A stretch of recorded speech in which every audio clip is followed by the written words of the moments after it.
मोदी सरकार ने जिस तरह से पिछले 2 सालों से दिल्ली के अंदर फर्जी शराब घोटाले का मुखौटा लगा करके राजनीतिक षड्यंत्र के द्वारा आम आदमी पार्टी को खत्म करने का अरविंद केजरीवाल को खत्म करने का जो अभियान चलाया था, जिस तरह से भारतीय जनता पार्टी की सरकार ने ईडी को, सीबीआई को अपना हथियार बना करके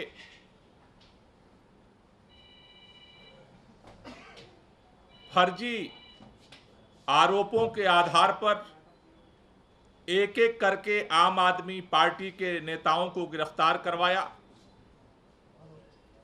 मनीष सिसोदिया जी को गिरफ्तार किया गया,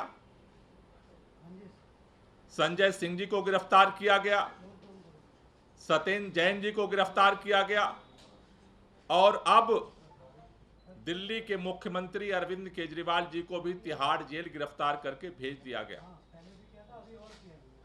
लेकिन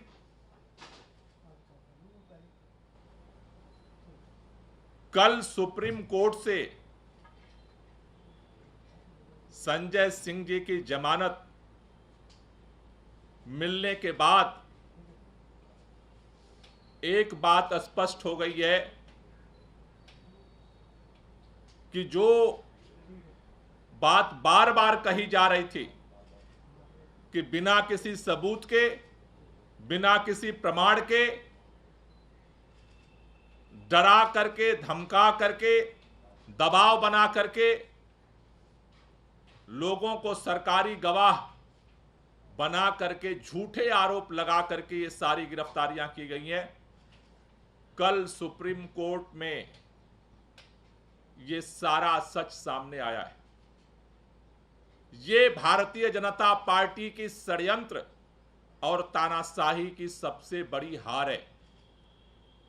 कल उनके सभी साजिशकर्ताओं को मुंह की खानी पड़ी है। 6 महीने से आपने बार बार सुना होगा अरविंद केजरीवाल जी को गिरफ्तार क्यों किया। भारतीय जनता पार्टी के सारे नेता एक ही बात दोहराते हैं, 9-9 सम्मन भेजा, 9-9 सम्मन भेजा, 9-9 सम्मन भेजा, और अरविंद केजरीवाल पूछताछ के लिए नहीं आए, इसलिए उनको गिरफ्तार कर लिया गया। कल कोर्ट के सामने ये बात आई, संजय सिंह को एक भी सम्मन नहीं भेजा गया। अचानक बिना सम्मन भेजे ईडी संजय सिंह जी के घर में घुसी और 5-6 घंटे बाद उठा करके लेके चली गई। 6 महीने जेल में रखा और निकला क्या? कोई सबूत नहीं, कोई मनी ट्रेल नहीं। 6 महीने में कुछ भी नहीं मिला। कल ईडी के सामने बोलने के लिए, ईडी कोर्ट के सामने ईडी को बोलने के लिए कुछ भी नहीं बचा था। यह है इस पूरे केस की सच्चाई। और इसी तरह से षड्यंत्र करके हमारे सभी नेताओं को, और इसी तरह के षड्यंत्र करके दिल्ली के मुख्यमंत्री को भी बिना एफआईआर, बिना किसी आरोपी के आप मुख्यमंत्री को उठा करके आपने जेल में बंद कर दिया। लेकिन सुप्रीम कोर्ट के अंदर कल संजय सिंह जी की जो जमानत मिली है, उसने भारतीय जनता पार्टी के इस सारे षड्यंत्र का पर्दाफाश किया है। और ये एक बहुत बड़ी भारतीय जनता पार्टी को हार मिली है, उनके षड्यंत्रकारियों को एक हार मिली है।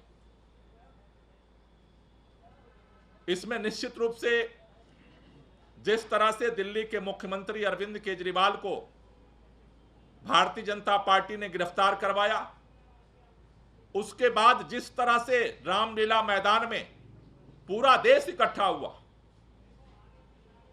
दिल्ली के लोग इकट्ठे हुए, पूरे देश में इसके खिलाफ आवाज उठ रही है। कोई मुखर होकर के बोल रहा है और कोई अपने दिल के अंदर बोल रहा है कि ये ज्यादती हो रही है, अब तो बहुत ज्यादा हो रहा है अत्याचार, यह अन्याय और अत्याचार की पराकाष्ठा हो रही है। हर व्यक्ति के जुबान पर यही बात है आज। ये तो अब हदें सारी पार कर रही है, ये तो तानाशाही हो रही है। दुनिया के अंदर भी आज हमारे देश का नाम बदनाम हो रहा है। रामलीला मैदान की रैली के बाद आज भारतीय जनता पार्टी के षड्यंत्रकर्ता दबाव में, भारतीय जनता पार्टी के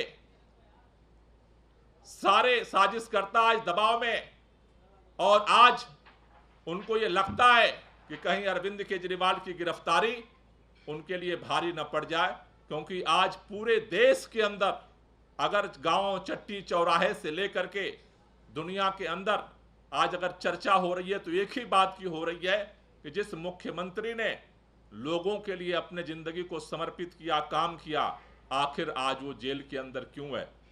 क्या उसके खिलाफ कोई सबूत मिला है? क्या उनके खिलाफ कोई सजा हुई है कोर्ट में? नहीं। निराधार, जिस तरह से संजय सिंह को निराधार केवल आरोपों के आधार पर तिहाड़ जेल में 6 महीने बंद रखा गया, उसी तरह से आज दिल्ली के मुख्यमंत्री को भी केवल आरोपों के, और आरोप लगाने वाला कौन है? आरोप लगाने वाले वो व्यक्ति हैं जिसको डरा करके, धमका करके भारतीय जनता पार्टी ने और केंद्र सरकार ने, मोदी सरकार ने जिस तरह से लोगों को डरा करके, धमका करके और बेवजह फर्जी बयानबाजी लिखवा करके और गिरफ्तारी की है। आज भारतीय जनता पार्टी में कल सुन रहा था, भाजपा के प्रवक्ता सारे एक बात कह रहे थे, देखो ईडी कितनी निष्पक्ष है, देखो संजय सिंह की जमानत मिल गई, ईडी निष्पक्ष है। शर्म नहीं आती है? 2 साल से एक टेप रिकॉर्ड बजाते हो कि जमानत क्यों नहीं मिल रही है, जमानत क्यों नहीं मिल रही है, जमानत क्यों नहीं मिल रही है, जमानत नहीं मिल रही है इसलिए तुम बेईमान हो। और अब जमानत मिल गई तो कह रहे हो ईडी निष्पक्ष है, तुम तो बेईमानी हो। अब जमानत, संजय सिंह की जमानत उनकी ईमानदारी का पैमाना नहीं है, ईडी की निष्पक्षता का पैमाना है। थोड़ा तो शर्म करो। पाप का घड़ा भर रहा है। हम बचपन से ये कहानियां सुनते हैं कि जब आशीर्वाद लेकर के, वरदान लेकर के किसी को ताकत मिल जाती तो सत्ता के अहंकार में चूर हो जाता, फिर वरदान देने वाले को ही उसके समाधान का रास्ता निकालना पड़ता है। रावण को भी वरदान मिला था लेकिन सत्ता का अहंकार हो गया। तो राम रावण की कहानियां भी हमने सुनी है कि कैसे उसका अंत हुआ। हिरण्यकश्यप को भी अहंकार हो गया था, हमने हिरण्यकश्यप और प्रहलाद की भी कहानियां सुनी है। कंस को भी अहंकार हो गया था। इस देश के अंदर जब जब सत्ता जिसको मिली है और सत्ता के अहंकार में चूर हुआ है, उसने सबको खत्म करने का अभियान चलाया। इतिहास लेकिन गवाह है कि खत्म वही हुआ है। 31 मार्च रामलीला मैदान से भारतीय जनता पार्टी की उल्टी गिनती शुरू हो चुकी है और पूरी भारतीय जनता पार्टी आज इस दबाव में है, क्योंकि अब जनता के दिलों में एक ही आवाज उठ रही है, ये अब हदें पार हो रही हैं, ये तानाशाही का इंतहा हो रहा है। और इसके खिलाफ ये जो लड़ाई शुरू हुई है, ये लड़ाई जारी रहेगी। इस लड़ाई को लेकर के हम लोग और पूरे देश भर में जाएंगे। इसके लिए पार्टी ने यह निर्णय लिया है कि हम इस अभियान को और तेज करने के लिए, अरविंद केजरीवाल की जो ये लड़ाई है उसको और समर्थन देने के लिए, लोगों का आशीर्वाद लेने के लिए, जिससे इस लड़ाई को मजबूती से लड़ा जा सके, इसके लिए 7 अप्रैल को पूरे देश भर में सामूहिक उपवास किया जाएगा। 7 अप्रैल को जो लोग भी अरविंद केजरीवाल जी की गिरफ्तारी के खिलाफ हैं, जो लोग भी इस देश के संविधान को बचाना चाहते हैं, जो लोग भी इस देश में लोकतंत्र को बचाना चाहते हैं, जो लोग इस देश के अंदर जो ये अत्याचार और अन्याय हो रहा है उसको रोकना चाहते हैं, जो लोग इस देश से मोहब्बत करते हैं, उन सभी लोगों से ओपन कॉल है कि आप अगर अपने घर पे चाहें, आप अपने घर पे सामूहिक उपवास कर सकते हैं। अगर अपने गांव में चाहें, अपने गांव में सामूहिक उपवास कर सकते हैं। अपने मोहल्ले में चाहें, अपने मोहल्ले में सामूहिक उपवास कर सकते हैं। अपने ब्लॉक मुख्यालय पर अगर करना चाहते हैं, अपने ब्लॉक मुख्यालय पर आप अपना उपवास कर सकते हैं। तहसील मुख्यालय पे आप उपवास कर सकते हैं, जिला मुख्यालय पे आप उपवास कर सकते हैं, प्रदेश के राजधानियों में आप उपवास सामूहिक रूप से कर सकते हैं। इसी तरह से पूरे देश के अंदर जहां भी आप अरविंद केजरीवाल की इस लड़ाई में आप साथ देना चाहते हैं तो आप 7 अप्रैल को देशव्यापी ये उपवास का कार्यक्रम होगा, उसमें आप सहभागी बने, अपने अपने जगह पे उपवास करें। उसी तरह से पूरे देश में 7 तारीख को जैसे सामूहिक उपवास होगा इस गिरफ्तारी और तानाशाही के खिलाफ, दिल्ली के अंदर 7 अप्रैल को जंतर मंतर पे 11 बजे से सामूहिक उपवास किया जाएगा।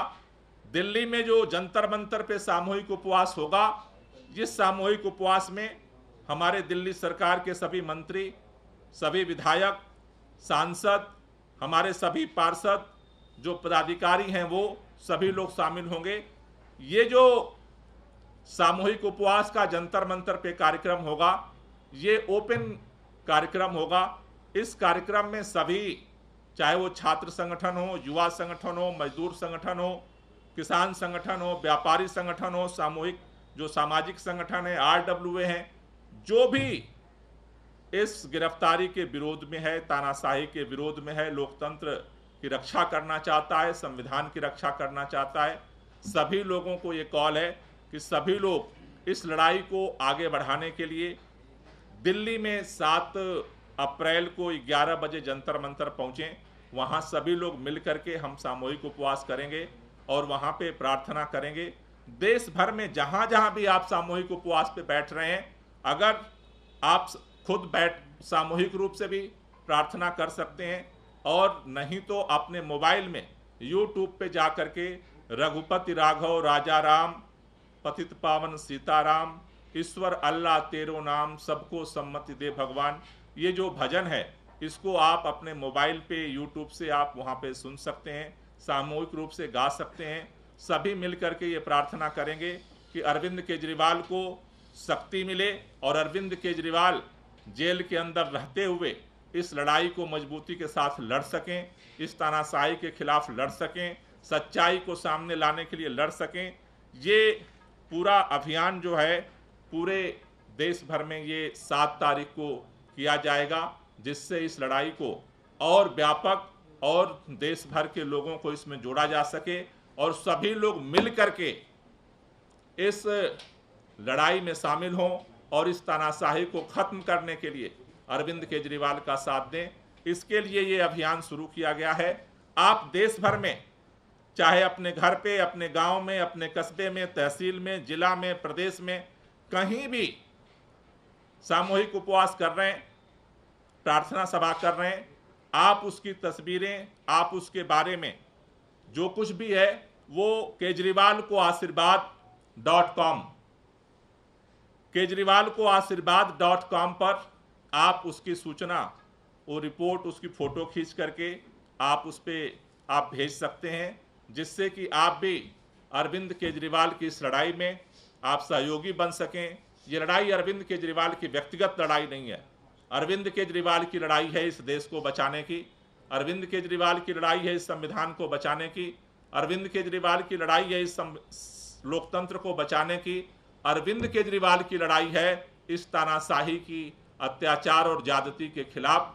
अगर आप ये मानते हैं कि इस देश के अंदर सरकार अपने अहंकार में आकर के सबके जुबान को बंद करना चाहती है, सबके दिलों में दहशत फैलाना चाहती है, तो आप भी इस देश के अंदर इस तानाशाही के खिलाफ अपनी आवाज़ को बुलंद करने, इसके लिए ये अभियान अब ये आगे 7 तारीख से आगे बढ़ेगा।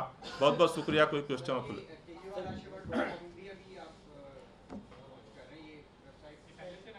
ये वेबसाइट है पहले से। ये कार्यक्रम जो है सामूहिक उपवास का रहेगा 7 तारीख का।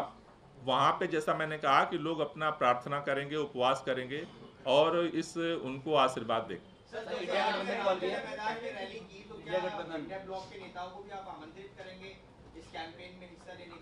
नहीं, ओपन फॉर ऑल है ये। किसी ना तो आम आदमी पार्टी का कोई लिमिटेशन है, ना इंडिया गठबंधन का लिमिटेशन है, किसी भी पार्टी का कोई भी है, अगर वो मानता है कि ये अरविंद केजरीवाल की गिरफ्तारी ज्यादती है, ये ज़्यादा हो रहा है, ये तानाशाही है, सबके लिए ये खुला है। कोई भी इस तानाशाही के खिलाफ अपना सामूहिक उपवास करके अपना आशीर्वाद समर्थन दे सकता है। आप लोग की तरफ से आमंत्रित ऐसे औपचारिक रूप से नहीं किया जाएगा, ओपन कॉल है, ओपन कॉल है, पूरे देशवासियों के लिए कॉल है। इस अभियान का जो पहला चरण था सीएम की वाइफ ने घोषणा की थी, उसका क्या रिस्पॉन्स रहा? जो व्हाट्सएप नंबर जारी किया गया था, कितने मैसेज आए, अगर उसकी जानकारी? वो जो व्हाट्सएप नंबर जारी हुआ था वो 2 दिन बाद क्रैश हो गया था, बंद हो गया था। उस पर जितना सारा रिपोर्ट आई थी तो व्हाट्सएप नंबर तो बंद हो गया था। अब ये सारा जो है केजरीवाल को आशीर्वाद.com पर, इसीलिए आज हमने दोबारा उसको किया है कि इस पे ही सारे लोग भेजें। सभी लोगों के लिए कॉल है, उसमें किसी के लिए लिमिटेशन नहीं है। नहीं, वहाँ पे एक और सवाल है सर। हाँ सर, सेहत को लेकर जो 4.5 किलो वजन गिरा है, वो आतिशी जी ने ट्वीट भी किया है और उस पर तिहाड़ जेल का कहना है कि उनका वजन 55 किलो था और 55 किलो ही है और उनकी स्वास्थ्य बिल्कुल ठीक है। ये तिहाड़ नहीं, तिहाड़ में तो अभी गए हैं वो, जब ईडी की कस्टडी में रहे हैं। ईडी की कस्टडी में जिस दिन गए थे उस दिन के बाद से और अब तक उसमें जो है वजन में कमी आई है। तिहाड़ में गए हैं तो तिहाड़ ने तिहाड़ का लिया होगा। Thank you.